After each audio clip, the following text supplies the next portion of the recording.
Welcome to California Now, a podcast produced by Visit California. I'm Satirius Johnson.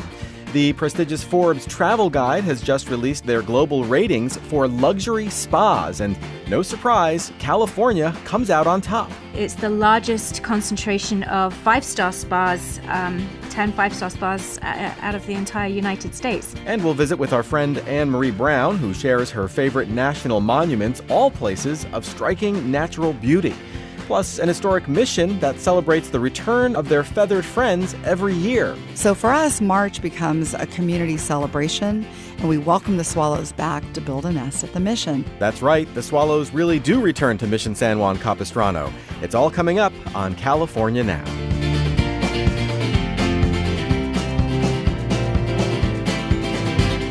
Last year, we learned how Forbes Travel Guide sends anonymous inspectors around the country to rate luxury accommodations, and today we'll look at what some consider to be the ultimate indulgence. We welcome back Amanda Frasier, Executive Vice President of Ratings for Forbes. She's here with brand new ratings for California's spas. Thanks for joining us, Amanda.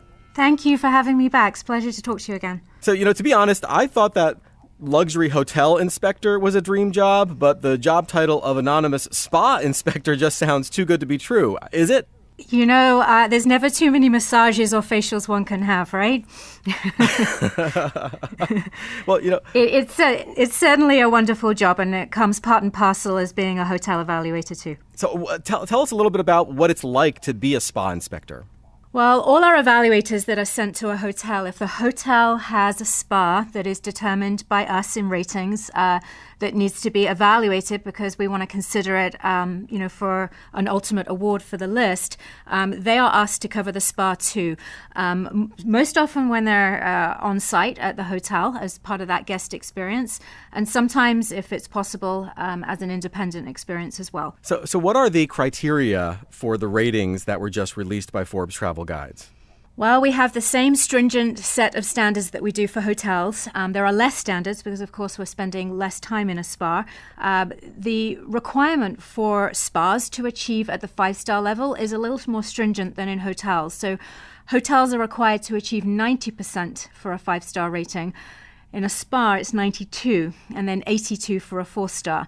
And then the other difference is we do not evaluate spas at the recommended level. So you can either be a five-star spa or a four-star spa, and those are the two awards that we offer.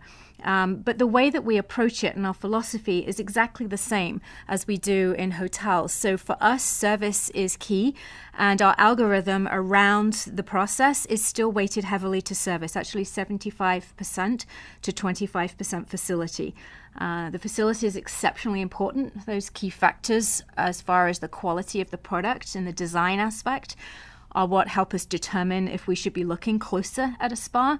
But ultimately, when we get there, it's the service delivery that tells all. Why are the standards for spas even higher than for hotels? Why so demanding when it comes to spas? I wouldn't say that the standards are necessarily harder or higher. The score requirement is higher, but also you're spending much less time in a spa.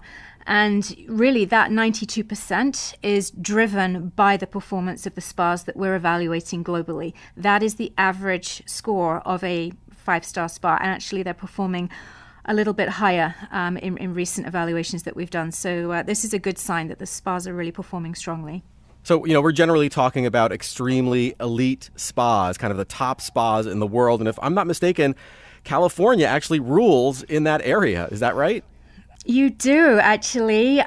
Spas in California, actually, you have 10. It's the largest concentration of five-star spas, 10 five-star spas out of the entire United States. And actually falling just behind is Macau with 9 five-star spas. So California's just pipped them at the post there. So, you mentioned the 5-star rating and the 4-star rating. What's the difference between a 5-star spa and a 4-star spa and say one that maybe just didn't quite make the cut? Yeah, that's a really interesting question. Not unsimilar to hotels. What we typically see in a spa is that whether you're at a 4-star spa or a 5-star spa, typically, and it's not all cases, but typically the quality of the treatment and the execution of that treatment is excellent and very, very similar in performance. Where we can see a drop-off at the 4-star level is that it's just sometimes not quite as rounded. So, for instance, we evaluate the spas beginning with a reservation experience, and we also look closely at the way that you're greeted on arrival and how you're treated upon departure. So oftentimes those areas can fall a little bit short, and that's ultimately the difference. It's that consistency and being well-rounded. So before we dive into real specifics, and we are talking about elite spas here, how much money should one budget, say, for the spa portion of my vacation? Oh, gosh, well, it can vary. It depends where you are and what destination you're in. And the price doesn't necessarily dictate the quality. But you really should be budgeting at least $200 because, of course, you want to consider whether you're having 1 or 2 treatments and obviously leaving a well-deserved gratuity for the services. That sounds actually pretty affordable for what you're getting. I mean, you're kind of getting you're getting to kind of check yourself out of your everyday worries and troubles and really treating yourself, especially when you're on vacation. So that actually sounds like something that's a really good deal. It really is. When you think about how much money you spend to go out for a night to an opera or a show or a big dinner, that lasts, a couple of hours, I think it's a really good value as well. And especially if you consider that the spas will often tell you, please arrive 15 minutes early so that you can change and enjoy the facilities. And I think, I know when we go, we certainly try to get there at least a half an hour, if not an hour early. You could make a day of it with some of the wonderful facilities that are out there now. Absolutely. Are there aspects to the California spa experience that are unique to the state? We're certainly seeing California hold its own with what's happening globally in terms of spa design. I think one of the most hotly anticipated spas we're looking at coming out of California this year is the new Scent Spa by Rosewood at Miramar Beach in Montecito. That's looking like it's going to be a fabulous experience and really cutting edge in terms of its design. And, there's this whole notion of wellness or, general well-being, both mental and physical. That's a real California ideal. And where better to get it done than at a spa, a California spa, right? Yeah, exactly. And I think there's been a big shift in the way people think about spa. Not so long ago, I think you thought, well, my shoulders hurt me, so I'm going to go and have a spa day or get a massage. And now I think with the education that's out there and the amount of spas that are opening and doing such a fabulous job, they're really retraining us to think that being proactive about your health and looking at it as a complete wellness approach is a much better way to enjoy them. All right, well, let's drill down a little bit on some specifics. Let's start in the north of the state. I'm guessing the Bay Area must have a lot of great spas in the San Francisco area and outside the city in Napa and Sonoma. Are there any standouts in the Bay Area or in wine country?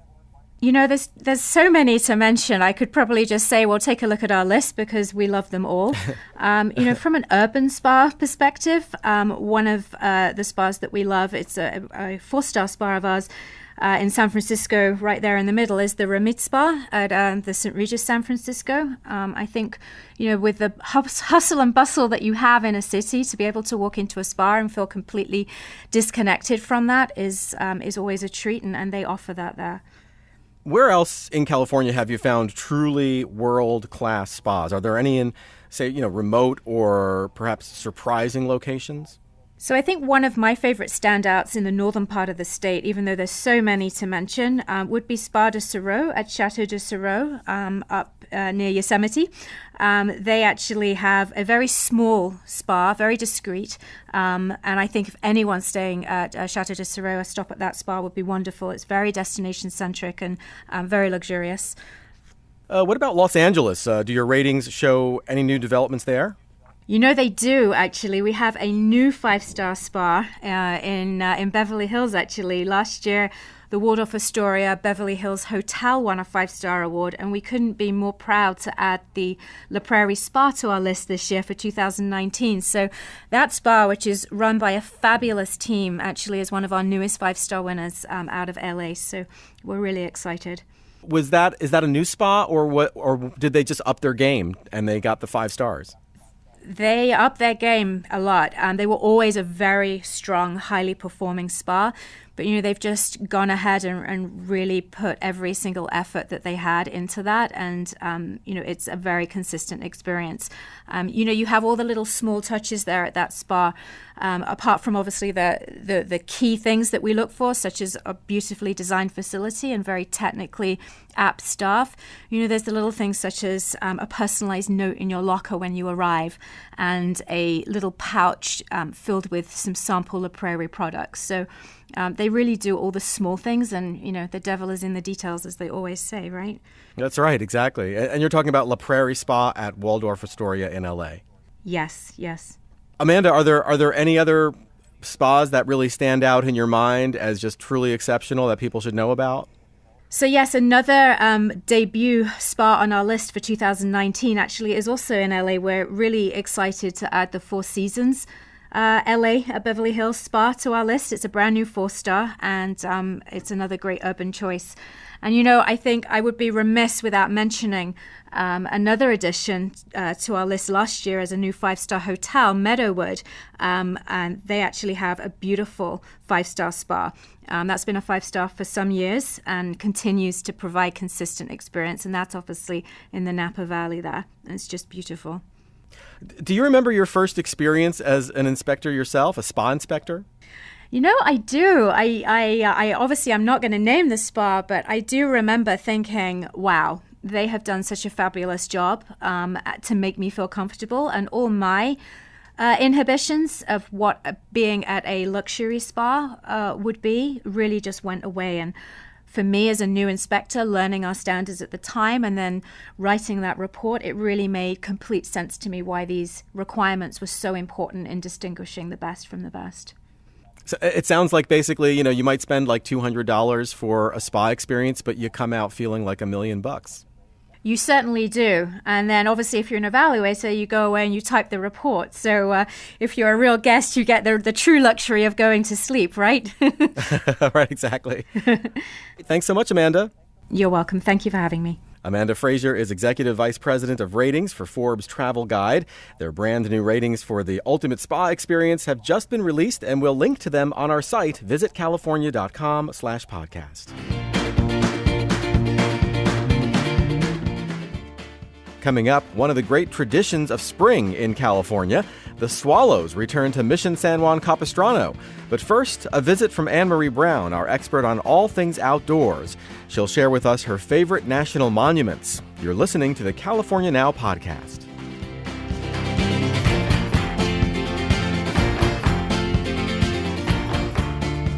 California has 9 national parks, more than any other state in the Union. And these majestic parks are among the most iconic outdoor destinations in the world. Think Yosemite, Death Valley, and Joshua Tree. But what many people don't know is that the Golden State also has 13 national monuments. And our go-to outdoor expert, Anne-Marie Brown, is going to tell us about 5 of her favorites. Hey, Anne-Marie. Hey, thanks for having me on the show. Sure. So, national park, national monument, what's the difference? Yeah, a lot of people are confused by that.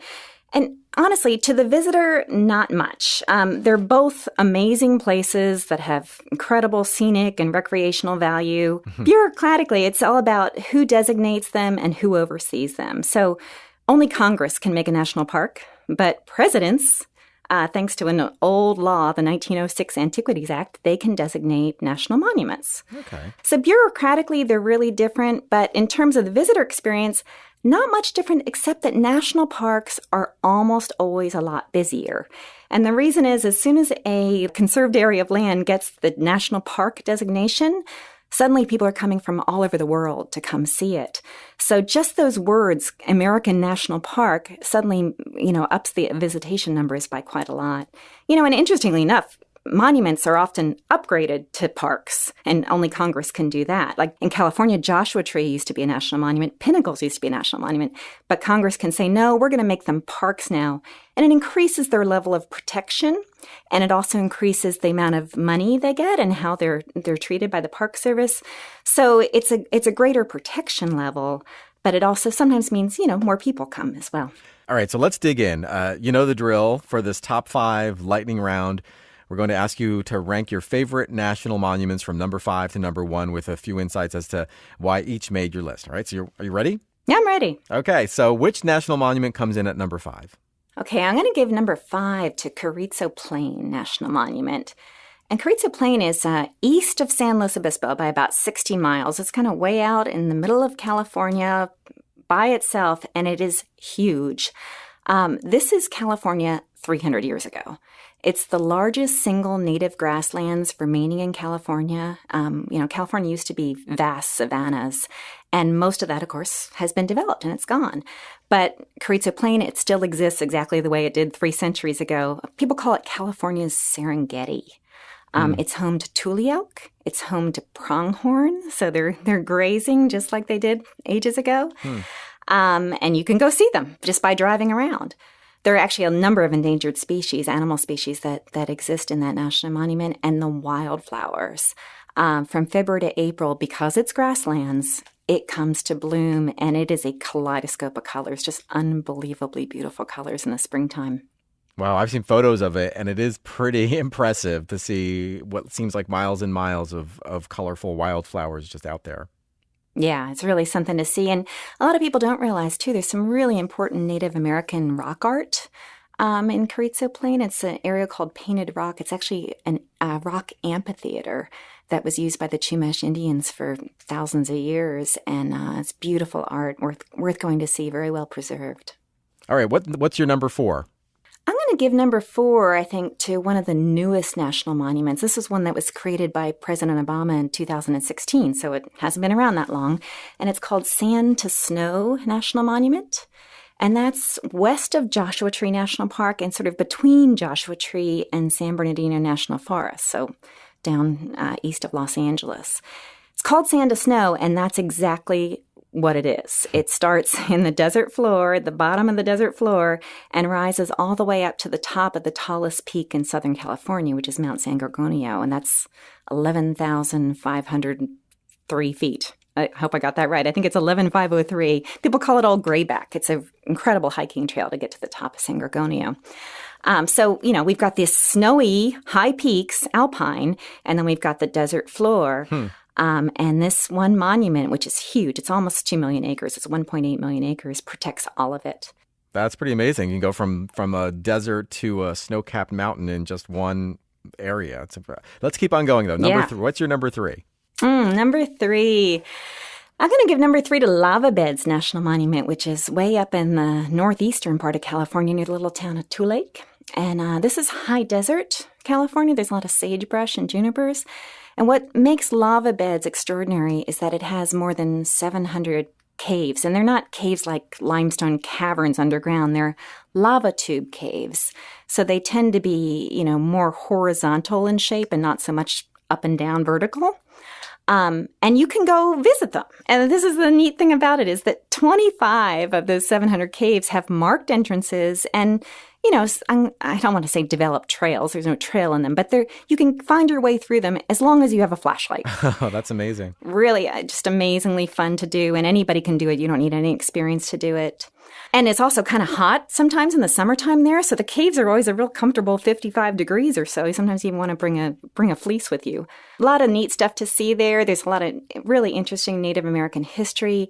Beautiful panel of rock art with 5,000 Native American carvings on it at Petroglyph Point. Absolutely worth seeing that. It's some of the most outstanding Native American art in the country, let alone in California. Okay, runner-up time. Which national monument comes in at number 2? I'm going to give 2 to Santa Rosa and San Jacinto National Monument, and that has to be probably the longest name for any park anywhere. It's Santa Rosa and San Jacinto National Monument. Right. That's 2 different mountain ranges, and that's why the name's so long. This one, I think of it as Land of the Bighorn Sheep, because this is, if you want to see bighorns, and they're so majestic and so beautiful, those animals, this is the place you're going to see them. And the neat thing about Santa Rosa and San Jacinto National Monument is that there's access all over the place. If you go down to Palm Springs, any of the towns in the Coachella Valley, Palm Springs, Palm Desert, Rancho Mirage, there's trailheads to get into this national monument. So you can hike right from town, right, which is amazing. Yeah. You can ride the Palm Springs aerial tramway, and from Palm Springs, you're gonna rise up 8,000 feet to 8,000 feet. It's a 6,000 foot change. The tramway takes you up in 15 minutes, right? and you're on Mount San Jacinto and you're in the high alpine again. So that's incredible. Even on the hottest day of summer in the desert, it might be 110 degrees down there. Up on Mount San Jacinto, it's going to be 80 or 75 maybe. Wow. Okay, here we are at the end of our top 5 list, Anne-Marie. What is your favorite, your best national monument in the state of California? I'm going to choose Devil's Postpile National Monument for my absolute favorite in California. It's a hard choice because there's so many good ones, but I'll take Devil's Postpile. And here's why. I mean, it's mountain scenery. And in fact, Devil's Postpile used to be, years ago, part of Yosemite National Park. When Yosemite was first formed, Devil's Postpile was in it. It's Yosemite scenery, right? It's that same beautiful high alpine scenery. The San Joaquin River flows right through the monument. And what Devil's Postpile has is, of course, the Devil's Postpile. And it is a 60-foot tall pile of basalt columns. So lava columns that have cooled and made these incredibly tall hexagonal columns. I can't even describe it. You just have to go see it. It's really something to see. Absolutely worth the trip. And there's also a big, beautiful waterfall there, 101-foot Rainbow Falls, and major trailhead in the Ansel Adams Wilderness. So you can hike from there to just about anywhere. You can get on the Pacific Crest Trail. You can get on the John Muir Trail. You could hike to Yosemite. It's got beautiful campgrounds. It's got fly fishing. It's got everything we associate with national parks, It's so much recreation, but it's just this very small national monument. Sounds amazing, and that's why it's your number one, I guess. Thanks so much, Anne-Marie. Thank you. Anne-Marie Brown's books are available at Amazon.com, Barnes & Noble, REI, and your local bookstore. Plus, you can find links to all the locations we discussed today on our website. Visit california.com/podcast.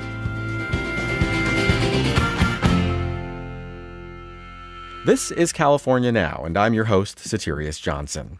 My next guest is tasked with overseeing the preservation of an important slice of California's history.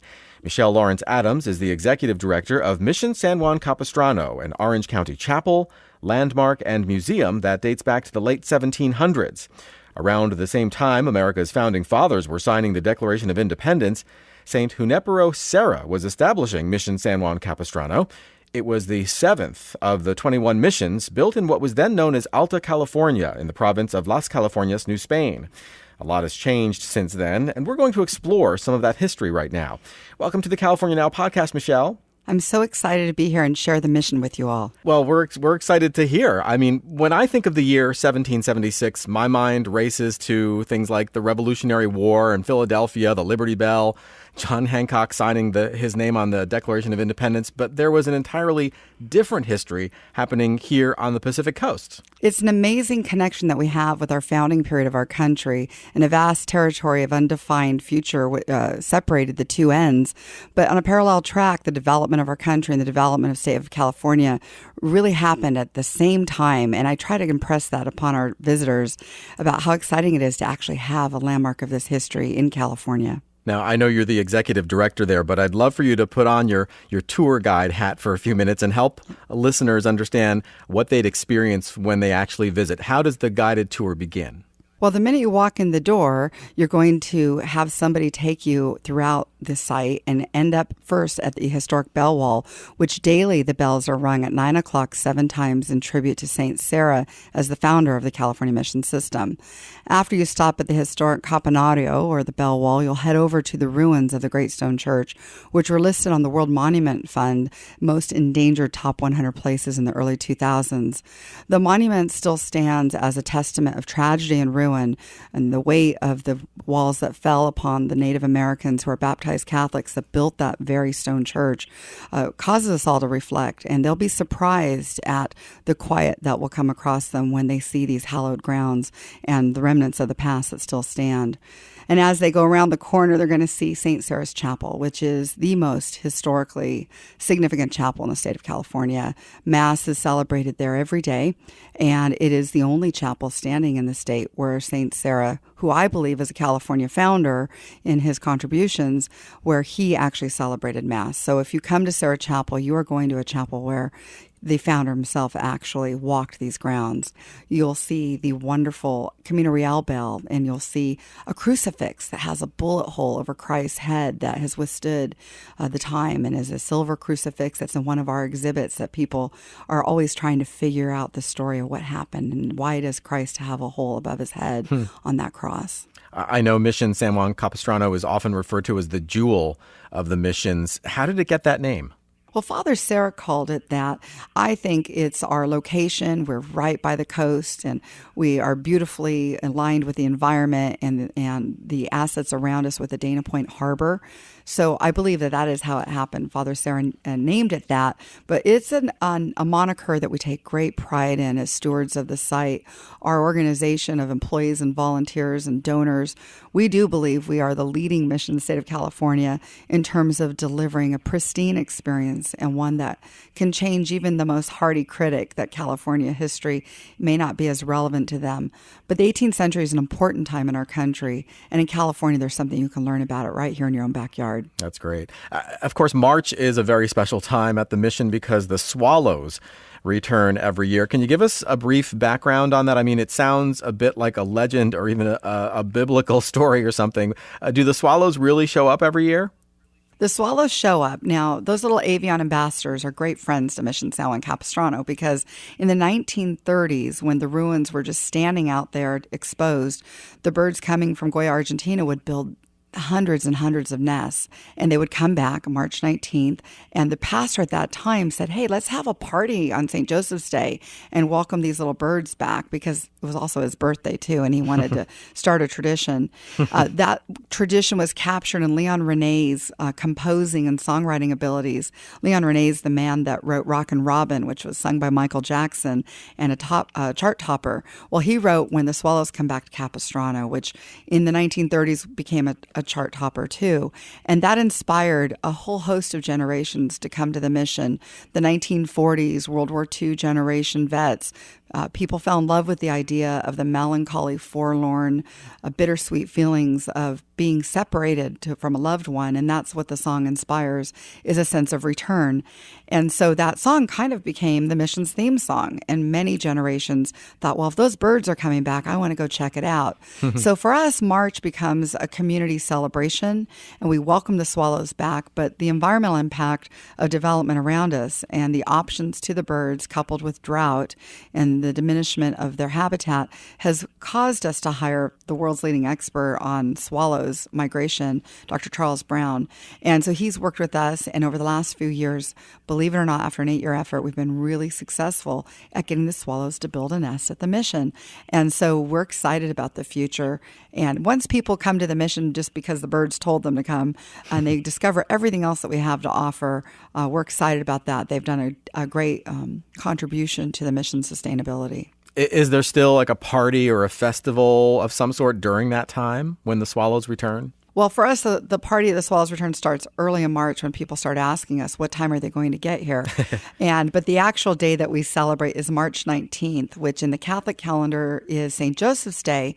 But in the community ecumenical calendar of San Juan Capistrano and Orange County, it's also the day we just celebrate their return. And we have dances and music and food and vendors and lectures. And, I'm out there talking with our guests from all over the world.